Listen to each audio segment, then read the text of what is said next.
High বন্ধুরা, চলো আজকে দেখা যাক নতুন একটা কি করছি। এখানে আমি আলু পেঁয়াজ কুচি মশলার সাথে নিয়ে নিয়েছি।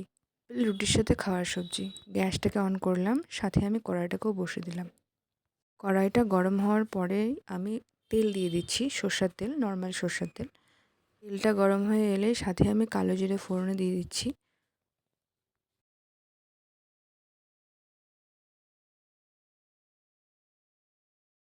তার পাশাপাশি পেঁয়াজ কুচি লঙ্কা কুচিও সাথে আমি দিয়ে দিলাম। তো দেখো কিছুটা ভাজার পরে আমি কিছুটা নেড়ে নিচ্ছি ভাজার জন্য, খুব যাতে সম্বারটা খুব ভালোভাবে হয়, যাতে ফ্লেভারটা আসে। সাথে আমি নুন অ্যাড করলাম। তো আজকে খুব ঠান্ডা পড়েছে বন্ধুরা, এত ঠান্ডা পড়েছে যে বারবার করে আমি টুপি দেখছি কানে টুপি ঠিকঠাক আছে কি না। তার পাশাপাশি আমি রান্নাও করছি। লাস্ট 2-3 দিন যাবৎ আমাদের এখানে প্রচুর পরিমাণে ঠান্ডা পড়ছে। তো আমি কেটে রাখা আলুগুলোকে এখন সম্বারে দিয়ে দিচ্ছি।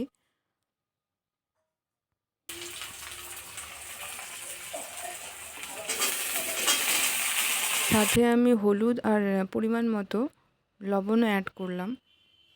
তো দেখো বন্ধুরা, এটা একটা নর্মাল, আমরা যেরকমভাবে খাওয়া দাওয়া করি সবাই প্রায় এটা করে থাকে বাড়িতে। তো আমিও ঠিক সেরকমভাবেই করছি, সিম্পল ঠান্ডার দিনে বাড়িতে রুটির সাথে খাওয়ার জন্য। তো দেখো কালারটা কী সুন্দর হয়ে গেছে। দেখো বন্ধুরা, আমার ভিডিও যদি তোমাদের ভালো লেগে থাকে তো অবশ্যই বন্ধুরা একটা লাইক করে দেবে, আর কিছু বলার থাকলে অবশ্যই কমেন্ট করবে। এখন এটা সেদ্ধ করার জন্য আমি এটাকে ঢেকে দেব।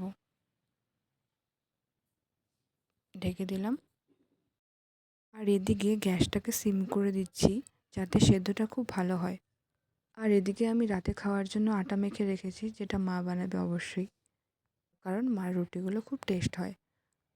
ঢাকনাটাকে আমি এখন উঠিয়ে নিলাম। দেখো প্রায় সেদ্ধ হয়েই গেছে।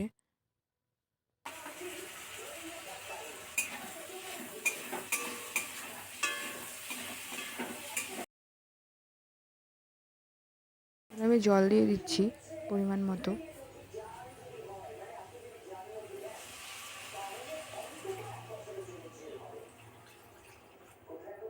দেখো প্রায় হয়ে এসেছে, এখন এটা ফুটে গেলেই আমার তরকারি রেডি রুটি খাওয়ার জন্য। তো তোমরা বন্ধুরা বলো কীরকম লাগলো আমার ভিডিও। মা দেখো বাঙালি বলে কথা, একটু চেখে দেখবো না নুনটা, সেটা কি হয় কখনো? তো একটু চেখে দেখছি নুনটা ঠিকঠাক হলো কি না। তো এরপরে আমি ধনে পাতা কুচি, যেটা আগে থেকে কেটে রেখেছিলাম, তো সেটা আমি অ্যাড করে দিলাম, যাতে ফ্লেভারটা খুব ভালো হয় আর খেতেও খুব টেস্টি হয়। তো আমার অলমোস্ট রেডি তরকারি রুটি খাওয়ার জন্য। এর পাশাপাশি মাও রুটি রেডি করে দিল, আমিও খেয়ে নিলাম। তো তোমরা সকলে ভালো থেকো। গুড নাইট বন্ধুরা।